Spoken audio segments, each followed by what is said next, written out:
It's a Sunday afternoon, or almost afternoon. In 1/2 mile, turn right on South Sprinkle GPS is Road. telling me where to go. we are on the road going to hunt up some of the almost ghost towns in Michigan. We have a lot of little small villages that have kind of just almost disappeared over the years. And we're going to go see if we can find a couple of those. We're also going to maybe even hunt up some dog parks so Tucker can have a good run and maybe enjoy the company of some other dogs so he gets a little more socialized. He's really Turn right at the traffic light. He's really quite socialized as it is, but he loves to play, and since we are just a one-dog family, he doesn't have the opportunity to really romp a lot, even though we do take him to doggy care quite often, so he does have the chance to play and meet other In 1 1/4 dogs. miles, So, turn on our left way, on I'm Wynn not Road. really sure what towns we're going to. I think we're going to a town called Scotts and maybe another one called Factorville. Guess I'll just have to listen to my GPS and see where it takes me. We are on our way to Climax. This is the sign right there. Doesn't say how big the village is, but I know it's not very big at all. 780 people are in this little village, or so they say. They have a railroad track. Exciting. Oh, it's actually a Arriving at Climax, on the left. track. We have a Peace Community Church over here, just in an old empty building that they moved into, it looks like.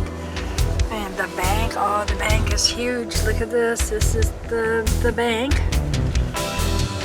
Oh, this is an old city park right here, which is kind of nice.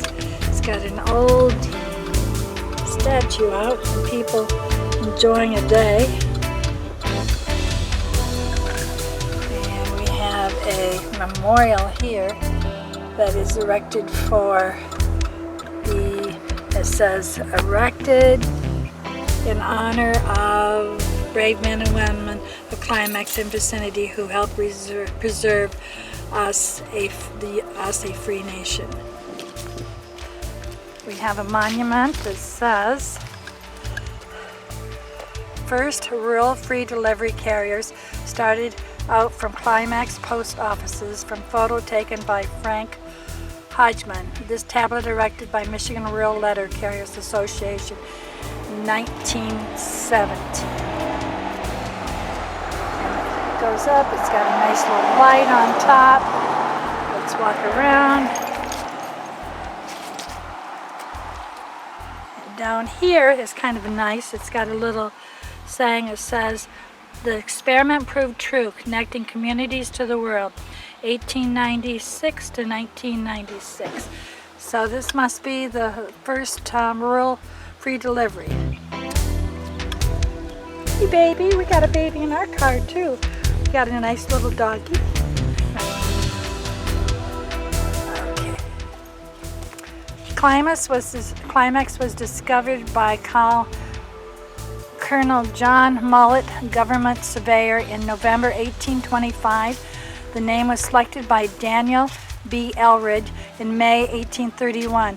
The first permanent settlers were Judge Caleb Elred and Sons, who located on Section 3 in June 1831. Nearly 300 farmers who received mail on the 3 rural routes out of Climax have each contributed 1 stone from their farms to build this monument. These farmers and the Climax Men Fellowship Crew had erected this tablet in appreciation of James H. Brown, who helped started rural free delivery in Michigan and designed and constructed this monument, dedicated July 26, 1917. Do we have more on this side?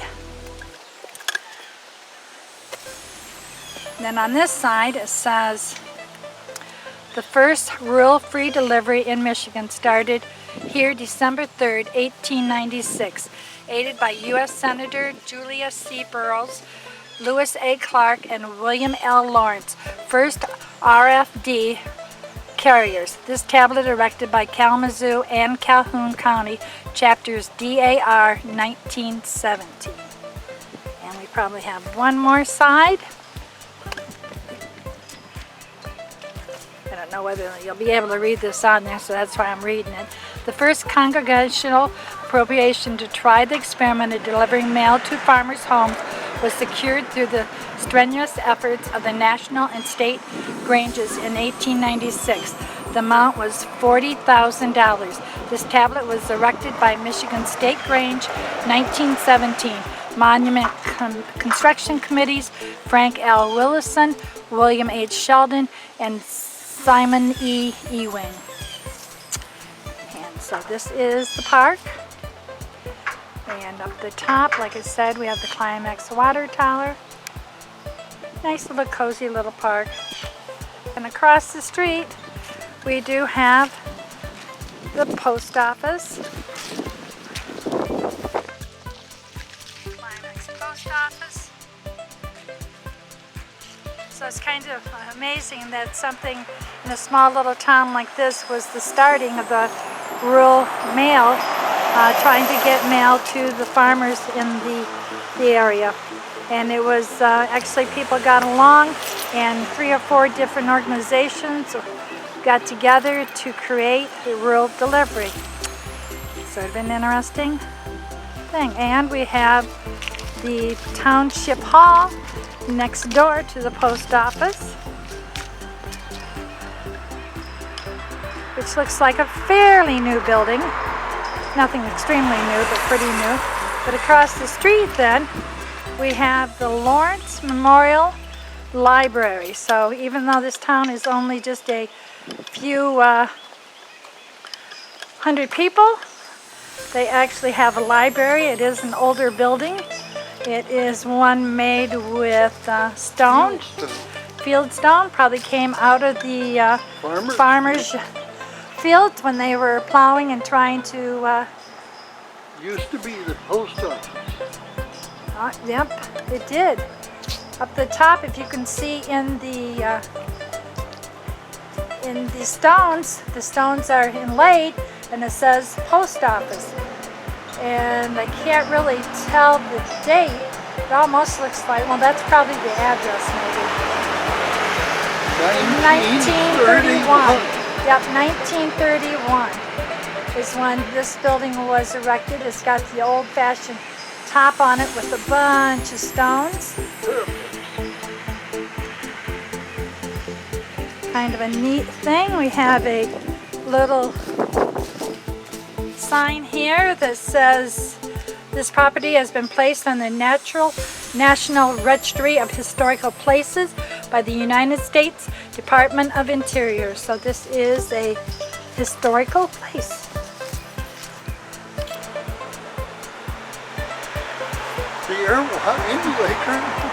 We have a little convenience store that's probably been here for a long, long time.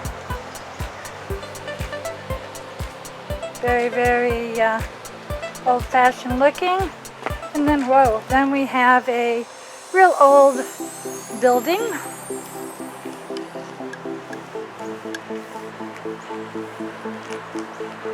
It must be like a little museum maybe, I don't really know. We have an old-fashioned wedding gown in the window.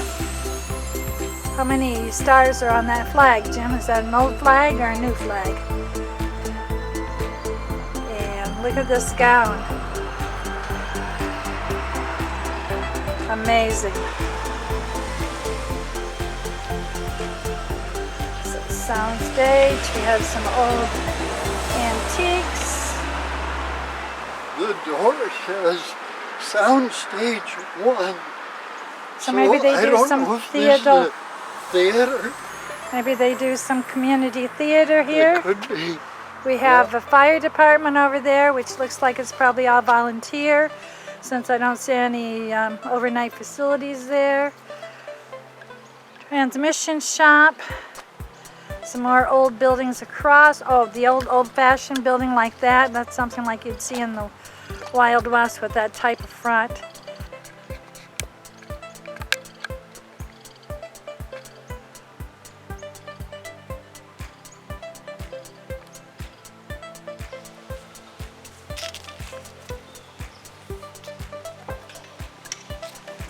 Just leaving Climax, which is almost a ghost town. We are headed towards Scott, which is another one of those itty-bitty little villages in Michigan. So we're just headed out. To my right here is an old cemetery. You can tell a lot of these tombstones are really old, but look how big this is for being such a small town. And So, here's the school, Climax Scott Community School. Panther Pride, so Panther must be their signature. And now what do we have over here? We have an army tank that represents something. So maybe we have the Legion. We have the American Legion here.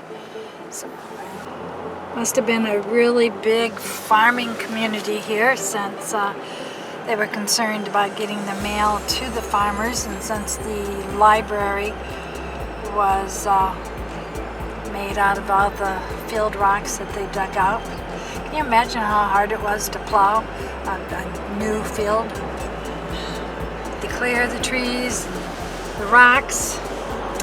Think of how much easier it is nowadays to become a farmer. However, the cost, equipment-wise, is like outrageous.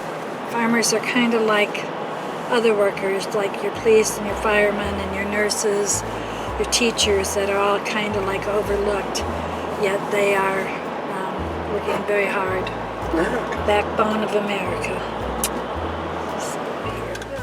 We're just getting to Scott's, I believe. Not really sure. On this side we have It's the middle school. I guess. And then over here must be the elementary school, since we've got school buses and kids playing and stuff. So I'm amazed at these small little burgs. They actually have their own school. We have a community center over here.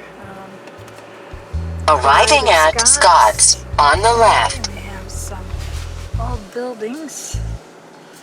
It's been kind of fixed up a little bit. The typical old house. A little itty-bitty little burg. Ooh, we have an ice cream shop. That's not open. Scooter. Yeah, scooters. Huh. But it's not open. We have something across the street here. I don't know what it is. Oh, it's a coffee shop. It's a little coffee shop. We have a deli. Scott's Deli. They have pizza there. You see that? And we have some more little itty-bitty little houses that probably has been around for ages. An old garage of some sort.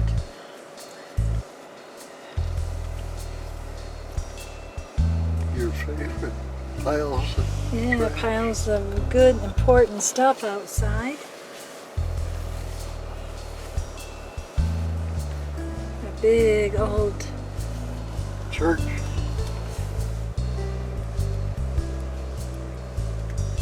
And then we have a church with a steeple. Not really sure what kind of church it is. It's Methodist 1881. Then we have a little building out behind a bit, probably maybe where they have classes, Sunday school classes or something. Not really sure. Very patriotic person right here that has the flag painted on the side of his garage. We already went by this once, but this is the community center. Here, I think, is the post office. And this might be the U.S. Post Office, Scott's. I rented a car to the postmaster here, a lady, back in the early 2000s. We are now heading to Scotts Mill County Park. Must have had like a grain mill there at one time.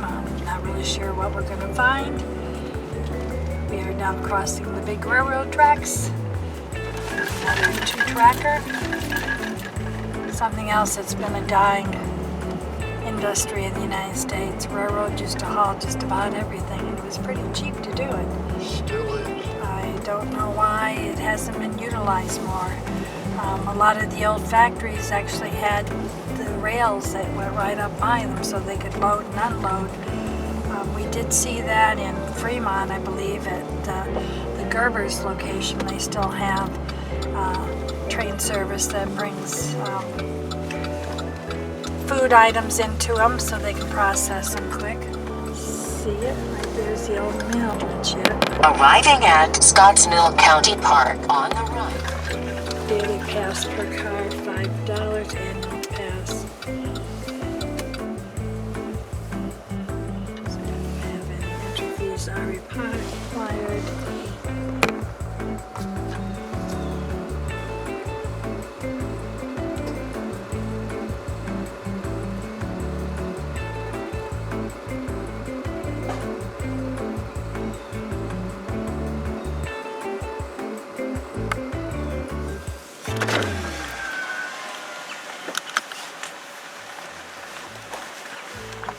There's supposed to be a dog park here, fenced in.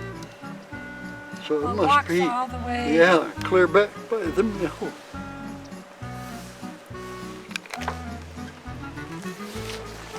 He's waiting to go out there.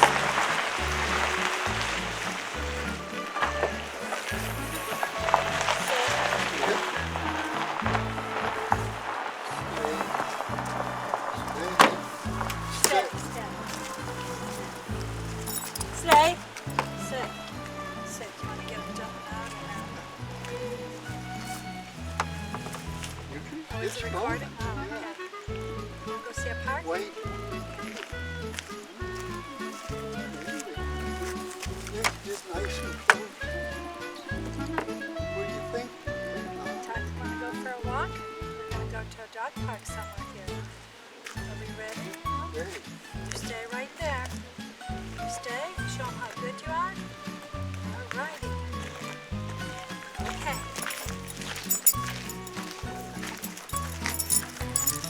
You got your keys? yep.